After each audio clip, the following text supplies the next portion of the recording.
Now, a curious thing about Donald Trump's Muslim ban, of course, it doesn't apply to all Muslim countries. He says these are particularly dangerous Muslim countries. And that's weird. The 7 countries that are on the ban list have led to 0 fatal attacks inside the United States in the last 40 years. But wait a minute. It was Muslims who did 9/11. That was certainly within the last 40 years. Very true. In fact, 15 out of the 19 hijackers were Saudis. But the Saudis were not on the list. They were not banned. Let's try to find out why. Let's go to the New York Times here. President Trump omitted from his ban a number of other predominantly Muslim nations where his company has done business. Oh. The 7 countries whose citizens are subject to the ban are relatively poor. Some, such as Syria, are torn by civil war. Others are only now emerging from the war. One thing these countries have in common is that they are places where Trump organization does little to no business.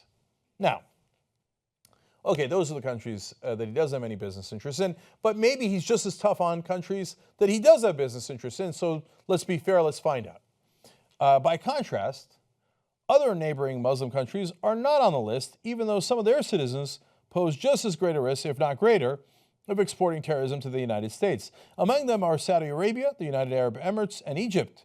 A vast majority of people living in these countries, like the people living in the 7 subject to the immigration ban, are peaceful and law-abiding. But these 3 countries have exported terror to the United States in the past. They accounted for 18 of the 19 terrorists who perpetrated the September 11th attack on American soil, an attack which was directed by another Saudi, Osama bin Laden, with the assistance of an Egyptian, Ayman al-Zawahiri. Now, so why not include them? I mean, even for the bigots who like what Donald Trump doing, yeah, ban the Muslims, people who did vote for him because of that, why not ban the other Muslim countries? Well, especially if they're the ones who sent the people who attacked us. Let's try to find out the answer to that as well. New York Times continues, these countries, unlike those subjected to the ban, are ones that Donald Trump has done business. Oh. In Saudi Arabia, his most recent government financial disclosure revealed several limited liability Trump corporations. In Egypt, he had 2 Trump companies registered. In the United Arab Emirates, he had licensed his name to a Dubai golf resort and a luxury residential development and spa. They go on to explain that he's also got business interests in countries that have huge Muslim populations as well. India is not predominantly Muslim, but it has one of the largest Muslim populations in the whole world. They are not subject to the ban. Also, large Trump organization companies and ties to India, of course, they're not banned. Turkey is 99% Muslim.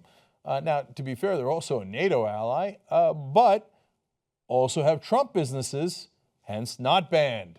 Now, again, like the New York Times, I don't believe any of these countries should be banned. It's crazy. But are you beginning to see a pattern as to who gets banned and who doesn't? And it really doesn't have anything to do with the people that actually did the terrorism on American soil. Nothing to do with it. New York Times then adds their opinion. They say our government should instead screen all immigrants for potential links to crime or terrorism, as it has long done. Saying you don't do a blanket ban on countries or religions, and in this case, yes, Christians have priorities, so they are Muslim-majority countries, and the ban is specifically about Muslims. They are deprioritized, Christians are prioritized. Yes, that has everything to do with religion. What the New York Times is saying is what any sensible person would say, which is that, hey, we need to vet people that are coming into this country. We all agree to that. And we have to be very careful about it. In fact, we have one of the longest vetting processes in the entire world. It takes 18 to 24 months for you to be able to get any kind of legal status in this country and to be able to come in. But now they're saying, I don't care, even if you've gone through that, you're still not going to get in if you're from these 7 countries and you're Muslim. New York Times concludes, discrimination based on national origin is thinly veiled attempt to discriminate on the basis of religion.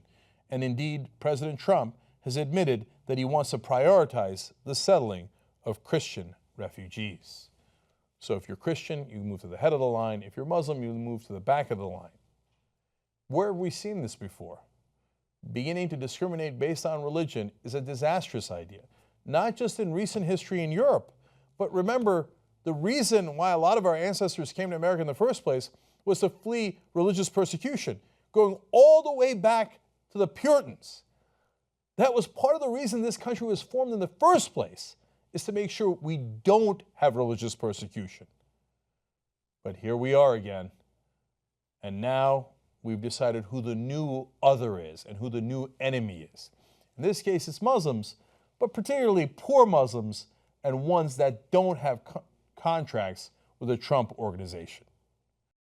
Get the full 2-hour show ad-free. Become a member, tytnetwork.com/join.